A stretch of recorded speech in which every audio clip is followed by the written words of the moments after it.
Hi, welcome to Friday's trade podcast, Trade Intelligence. We're going to be talking about two recent developments on the trade deals. Our Friday podcast is all around sales and strategy and trade agreements around the world.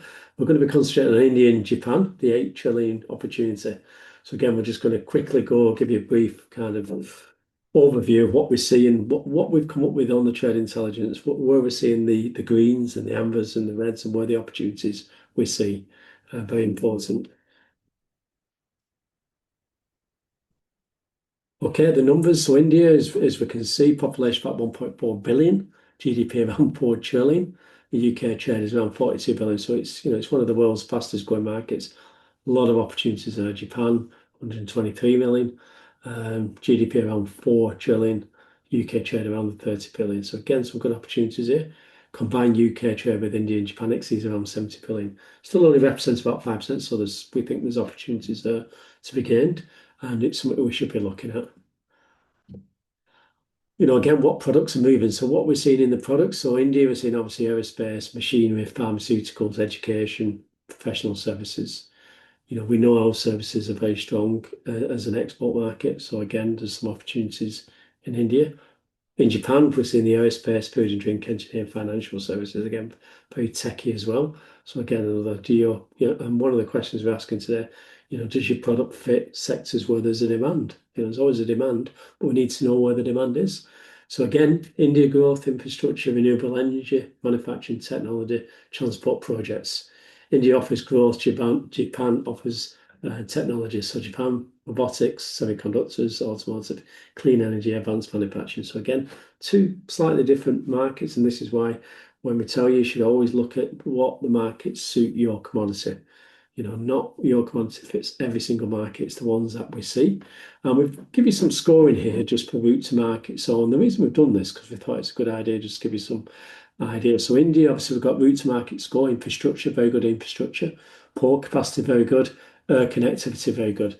Customs complexity, it's more than an amber because there's a lot of confusion there. We won't say it was red, we'll say it was amber. Inland distribution, again, we're calling it amber because we're seeing a few snippets there where there could be some challenges. The main ports we're seeing is Mumbai, Mundra, and Chennai. And the main gateway is Delhi, Mumbai, and Bangalore. So again, some opportunities. We've scored that about 78 out of 100, so we're in the green still. And again, India's major ports and airports provide access to over 1.1 billion consumers, one of the world's fastest growing economies. So again, some opportunities there. Japan's quite interesting though. If you look at Japan, when you look at the route to market score that we come under our trade intelligence, it gives us green all the way through.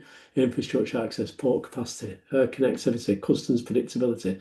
Market entry complexity, we mark that slightly higher into the amber because we know it's not, but there's a lot of cultural things there you have to think about. Again, we scored that higher than India.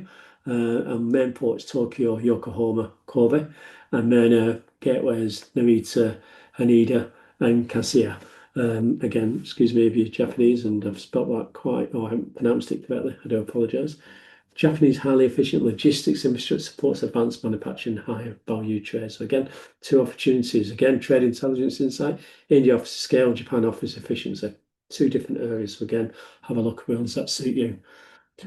We went a bit further and we started to have a look at where the logistics and supply chain reality. So again, we looked at Indian Ocean freight, around 2,500 to 4,500, air freight around £3 to £7 per kilo.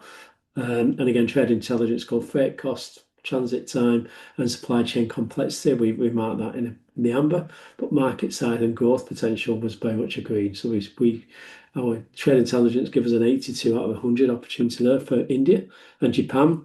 Again, containers around 2,000 to 4,000, what we're seeing, freight about 4 to 8p per kilo. Again, we have some ambers in freight cost and market entry, but actually greens in transit, market size, and technology opportunities. But we actually reversed it this time. We scored India better on the costing and from getting better costing. We felt there were better costings, even though slightly higher on the containers. We think there's a lot of negotiation. And again, we scored it on the market opportunities. Again, opportunities, helping business access market opportunities. So we're looking at this, our trade intelligence fit assessment. So again, we came up with score 82 out of 100. Where do we base that on? So we did market demand high, product fit, high potential, logistics. Again, further research required. Further research required on the customs compliance because we know that can be a little bit challenging. Competition, again, have a look at your competition pricing. We thought there was a lot of potential route to market, good opportunity, and partner availability as in distributors and agents. We thought there were some good opportunities there. Japan, we based it on market demand. We thought market demand wasn't as strong as India. Product fit was high, as we've seen in green and logistics. We thought, very efficient. Customs, again, some complexity in that. So again, we scored at amber. Competition amber, pricing a little bit amber. Route to market high potential. Partner availability, again, further research. So, what we're saying in this is that nothing hit a red mark.